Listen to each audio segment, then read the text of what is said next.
CultivatED Marketer, episode 28, updates and 2024 KC IABC BCS. In this episode, Matt and I catch up after a brief hiatus, discussing some personal updates and great upcoming professional development in marketing and communications.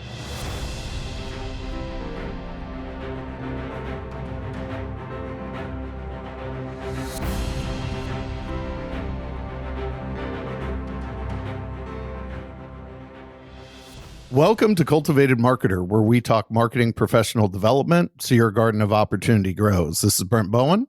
And I'm Matt Tidwell. And Matt, I know you and I have conversed together. We've had a chance to sit down and chat and catch up from time to time, but we haven't spoken to listeners in a couple months. I know a lot of that has been in large part due to some of the personal events that's kind of transpired in my life, and particularly my wife's health, but which I can talk a little bit about. But for folks that haven't caught up with you, I know you've been pretty busy on selection committees and running about town in support of marketing and communications professional development. What have you been up to for listeners that don't catch you out in the wild?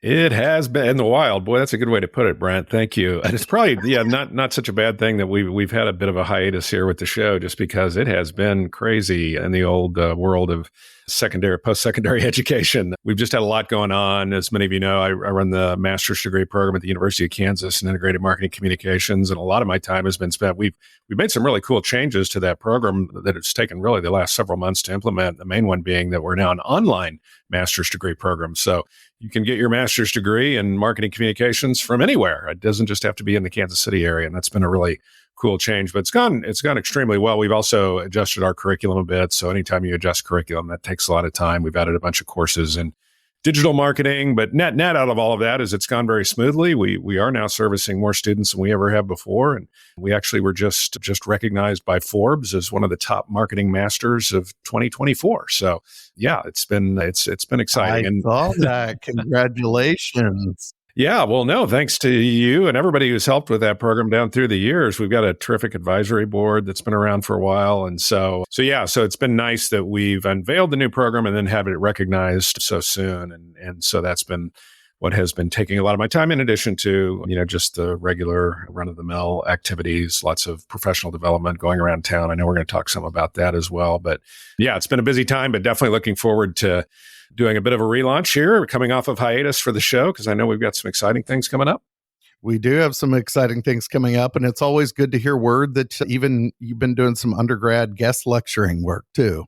There's a certain redhead that's near and dear to me that caught you in class. Although I got after him for not hanging out and visiting with you post class, but he gave me the old, "Dad, I had an appointment I had to run to. I didn't get a chance to catch up with him." So with Matt, so. Yeah, no, that was fun to get a chance to go back and let's see. I'm trying to remember what class. It might have been the class on agency life. I can't remember, but anyway, yeah, it was. It's always good to get an opportunity to do that. Yeah, and then you two were in the same locale this weekend covering the Big 12 tournament. It was fun to see your behind the scenes photos. Yeah, your son is doing more and more in the area of sports broadcasting, which is cool. And I was down at the arena in downtown Kansas City for my typical gig, volunteering for the Big 12 basketball tournament, which is always a lot of fun. But I'll tell you, as they keep adding teams, it's more and more tiring. I don't know if he was tired. I certainly was. There were two full days of 4 games per day, and that'll wear you out. But I survived. He did not understand the concept of overtime. Oh, he did not understand the concept of overtime pay until this last week. Yeah. Right. Yeah. So I had to help him with the math of filling out his timesheet. Right. For sure. So no, that's good. Good to see him moving on with his career. And I'll tell you, that's the sports broadcasting program at KU is terrific, and it's growing like crazy, as I know you know, and so I'm so glad he's in that program and progressing well. Yep. Nope. Doing well and loving it. And speaking of doing well and loving it, a couple weeks back, the Kansas City IABC chapter hosted their Business Communicators Summit, which is really kind of a milestone event for a lot of marketing and communications professionals here here in the area. It's something I know folks mark on their calendar and anticipate on going every February. And it looked like, I was in and out just because of some other client obligations and other work obligations, but it looked like the crowd might have been close to a record group. It looked like a really, really full group and lively conversation that was taking place. How would you recap the event this year? Yeah, I thought it was great. And you're right. It has kind of become a tradition. It's sort of the marketing reunion, if you will, certainly for marketing communicators in town, and a model, by the way, around the IBC world in terms of how a chapter can put on professional development. So Business Communicators Summit, full day activity. We hosted it at the KU Edwards campus, as we've been fortunate enough to do for the last few years. And it's kind of a mix of it's really cool. They bring in a keynote speaker who typically is more of a kind of a national profile. And then they fill that in with all sorts of local talent that we have here in marketing area, so that they do essentially what are breakout sessions, if you will. So, and then sandwiched in between that is a lunch and a cocktail reception. And so it ends up being kind of a full day of PD. And, I certainly tell my students and other younger pros, it's really a great session, because you get a lot of the same level of quality that you would get if you were to, say, go out of town and spend the money to go to a conference in Chicago or something like that. But you don't have to leave Kansas City. So for those of us around this area, it's really a terrific event. And yeah, they had another great crowd. And I think we can now safely say that live professional development is back with a vengeance post-pandemic. I know we've noticed that over the last couple of years. And I think now it's definitely, we can say that. In fact, I was just at Social Media Club 2 Fridays ago, I believe, locally. I try to hit them all. And that one was just about full as well. They had as a speaker, I know a guest we've had on this show, the terrific Jessica Best, talking about email marketing. So lots of interest in all of these marketing professional development topics. And so, makes for good fodder certainly for our show, for sure. Yeah. No, and there's some, maybe this is a good time to mention some of, before we hop into more of the Business Communicators Summit discussion and some of the sessions that maybe piqued your interest in particular, and some of the guests that folks can anticipate hearing on the show in the coming weeks. Is locally, I know we have several marketing and communications events, one with a colleague of yours, Kelly Crane, and then a topic she's discussing, one that's near and dear to my heart right now. I'm spending a lot of time doing exploration here for clients. And then even speaking on the subject, is she's speaking about AI and marketing communications at the American Marketing Association on March 26th. For those that don't know Kelly, maybe what would you say about Kelly and what they can expect in that conversation? Kelly's great. She's been a mentor and a faculty member at KU for a long, long time in different iterations. She was with the journalism school. Actually, she was a predecessor of mine in running the master's degree program for a while. And then now most recently she's been with the KU School of Business teaching integrated marketing communications. And so, yeah, thrilled to see that she's going to be on the dais for KCAMA coming up here in a few days. It's funny, she and I were just talking about AI at the Digital Summit, I guess back in October, the last time it was here. And so I know she's got a few really interesting takes on that. I'm looking forward to that session, but definitely would highly recommend that for anybody, younger, older, anywhere along the spectrum. I know it's a subject Kelly's passionate about. I think it'll be a great session for sure. Yeah, that's something hearing.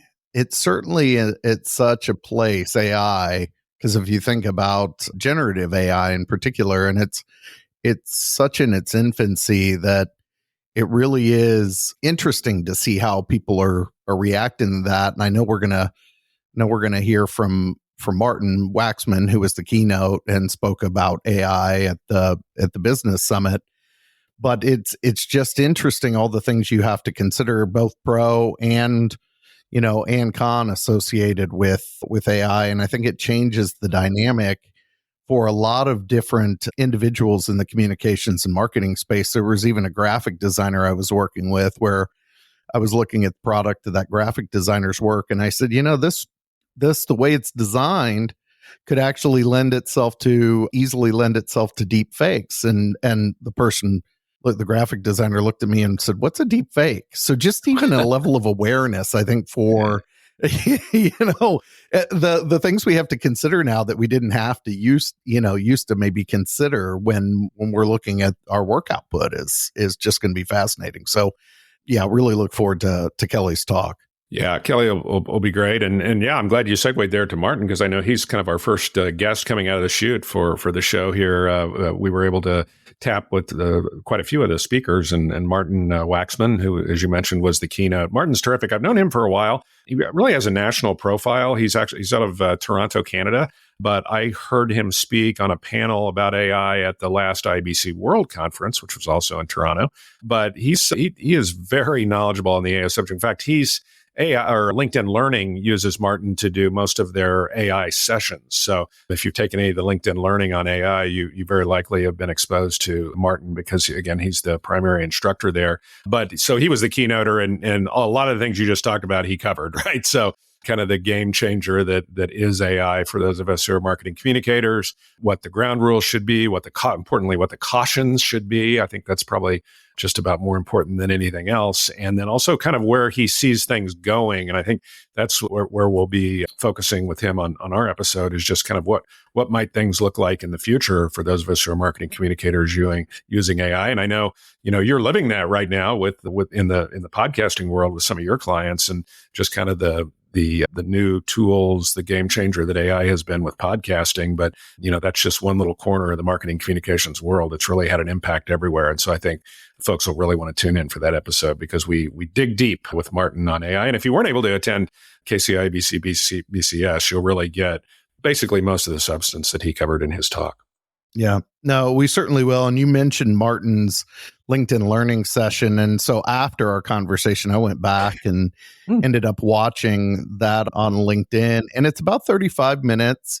And it's so good that it's worth taking 2 bites of the apple. So I'll put a link in today's show notes for folks that maybe want to watch that session with Martin. And then when we do the full interview with Martin, we'll put another link in that episode show notes, because it's worth maybe watching that even before we have that conversation with Martin, because you're already going to be percolating some thoughts around AI and questions as we're having that conversation. And the other advance warning I'll give folks is, because LinkedIn obviously wants you to buy the coursework, but this 35-minute course, just keep looking for the continue on for free. And you can get through the entire course for free. They just make it really small, and that small subtle type below the purchase now button. So folks who listen, and I'll put that reminder in the show notes, just keep looking for the free button and you can get the whole thing. That's great. But of course, Martin wasn't the only guest that we had. I was going to talk about a couple of our others here. Yeah. Speaking of free, we had a guest that was segueing and delivering free things all over the place. And I've been enjoying, since we connected with him at BCS, I've enjoyed watching him on LinkedIn, because he's all over the place giving away free books. Yeah. It's been awesome to watch Corey. Yes. And just hand deliver free books everywhere. Yeah, well, his book's a good one. I just went through it, and you're right. Dr. Corey Shear was the next CultivatED Marketer victim, if you will. He was the lunch keynote at BCS, and talked about closing the trust gap. Corey is a student of all things trust, and what motivates us to trust others, what demotivates us to trust others, kind of what actions can we take to be more trusted, what can we do as organizations. We spent some time, I think, in the episode, Brent, talking about a tool that you and I are fans of, the Edelman Trust Barometer. And so I'm always fascinated by trust, just because I think particularly in the PR game where I've lived for a long time, if you don't have your audience's trust, you can forget it. And particularly now in an area where we see trust eroding so often, it was so good to hear Corey dig deep with us on that topic as well. And believe me, he had the lunch crowd at IABC captivated. And so glad that we could get him in. And you're right, he set up at a table in the back, and he had a long line for folks to get his book and his autograph, and I was in there, and we were then able to get him in front of the microphone. So it really worked out well. Yeah, and I love the juxtaposition of those two guests too, maybe back to back, is the notion of, because that's one of the things that Martin brings up, is the whole notion of we're in the trust and credibility business, and what are the implications of AI in the trust and credibility business. And then we launched right into a conversation with Corey talking about the importance of trust and the erosion of trust. And so having that juxtaposition of guests is really fascinating. But that wasn't the only two conversations we had. The final conversation we had at BCS was probably a tale as old as time, and it had to do with the relationship between the sales and marketing organizations with Chris Ann Cardiff and Diane Collins, which that brought back that talk about waxing nostalgic. That conversation took me back to the early days of my career when, and I mentioned this in our conversation with them, when marketing communications was viewed as a strategic differentiator to win business. And we were brought on the road with the sales folks to work with them as part of the sales pitch process.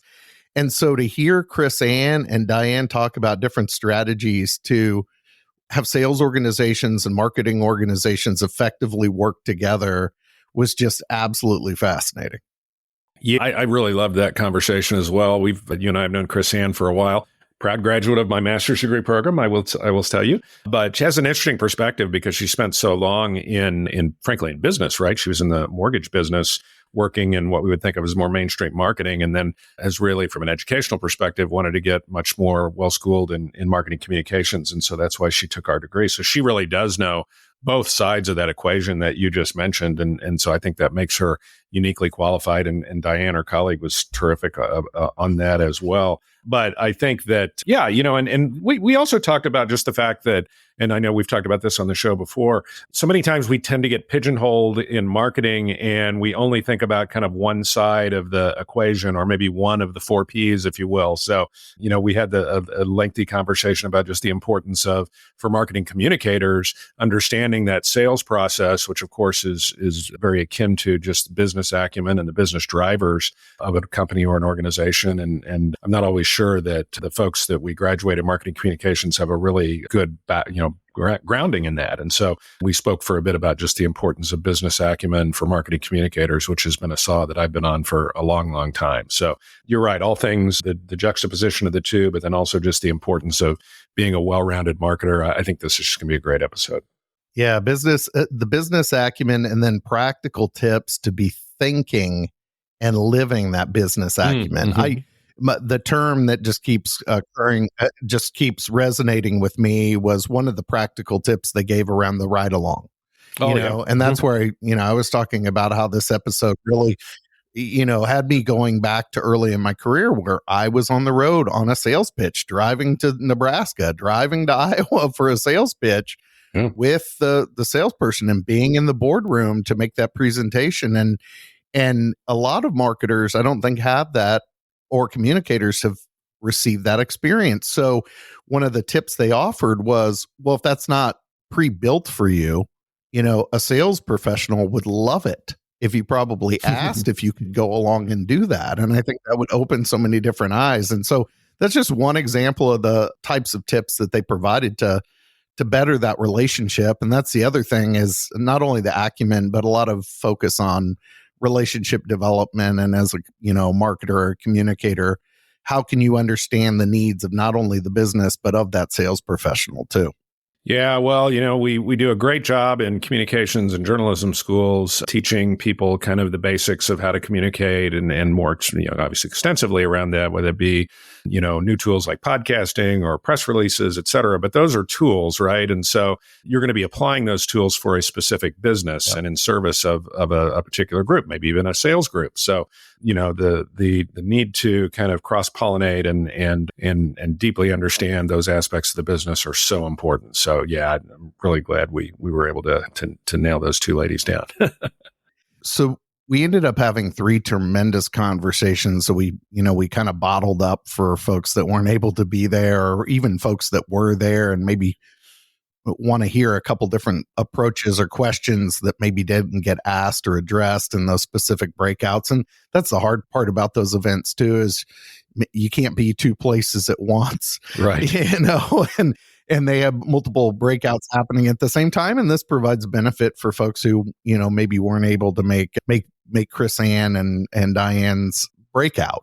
Were there any other kind of highlights that really resonated with you from the conference itself? A couple other speakers. I know there's one that if folks missed her, and when you and I didn't get a chance to talk to her, she's got an event. So I'm going to plug her event here in a minute. But before I do that, I want to make sure that if there was anything else that came out came out of the event that you really wanted to spotlight? We could touch on it for sure. Well, I think those were the big ones. I will say that I got a chance to stick work for KCIBC. I'm helping to host now their morning coffees. And the next one is coming up on March 28th, where we look at personal development for marketers. And one of the BCS speakers was Angela Orr Kennedy, who's a terrific consultant. I think she's had her business for too long, but she's really great. She's going to talk about kind of culture, and particularly culture with regard to teams, which was her topic at BCS as well. And so I was really glad to see Angela, who's, again, kind of a newer consultant, a younger face on the scene, but has some fantastic things to offer. And so, yeah, she was definitely a highlight for me. And so that's why I'm glad we're going to be able to get her back for another KCIABC event. But yeah, I mean, it was just, we had others that have been involved for a long time, Adam Herbig and some other folks present. That Eric Morgenstern was our master of ceremonies. So it was just, it was just great to see so many people that you often you may go an entire year without seeing, back. And it just reminds me how lucky we are to live in this really robust marketing communications community here in Kansas City. Yeah, we're very fortunate to have a vibrant and close-knit marketing and communications community. And look at you and me mind melding. Angela was exactly who I was going to speak to here is on March 28th, her business AOK Consulting. And yeah, she's going to speak on high performing cultures. And I know Angela a little bit. I met her a couple times, probably, it's been years ago now at Social Media Club when she was with the Development Council at the time before she went off on her. Yes. Yeah. She worked. Yeah. Mm-hmm. Kansas Area Development Council. Yeah. So if folks, real treat, if you get a chance to get on March 28th is to hear Angela speak on high performing cultures. And then the other big event, and we'll have a chance to kind of plug this a couple different times. Matt mentioned this during the talk with Kelly, is that the last time you saw Kelly and you guys were chatting AI was a digital summit, which I spoke at. Was that October, November of last year of 2023? It's already circled back around. So maybe November, but it circled back around and it's here already. So middle of May 15th and 16th, it's here again.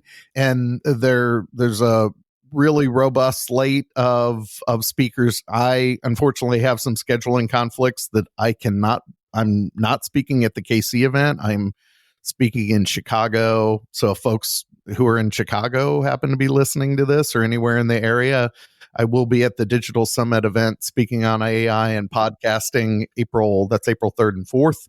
And then I'm speaking Digital Summit confirmed for Raleigh in November, Raleigh, North Carolina. But the Kansas City edition's coming in May with a great lineup of speakers. And I wish I could be there, but alas. Daughter's graduation is coming up. There are a few other things. Will you be speaking on AI and podcasting again at those digital summits? Yep.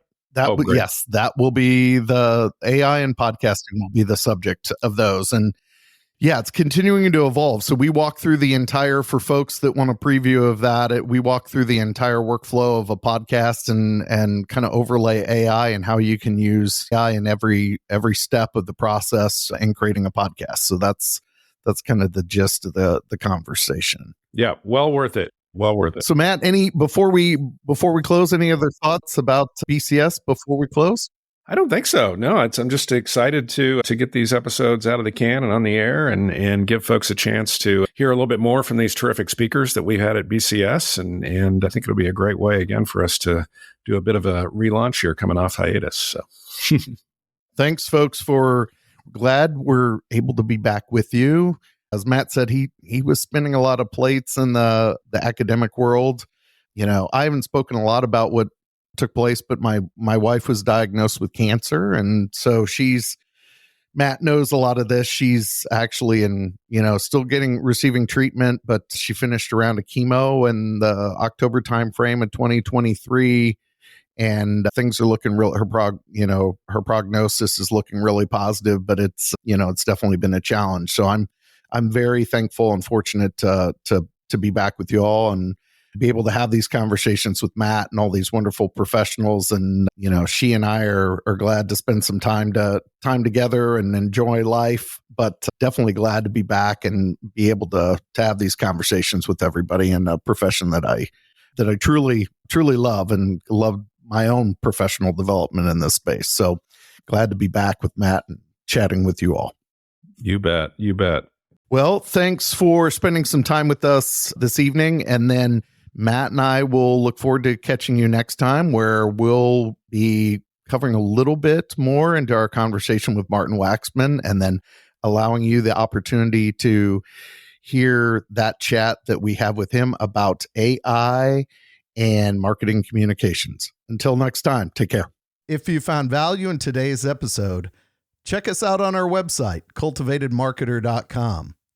You'll also be able to subscribe to us, rate us, and leave us a comment on your favorite podcast platform, such as Apple Podcasts, Spotify, and Stitcher. Remember, a garden of opportunity grows with Cultivated Marketer.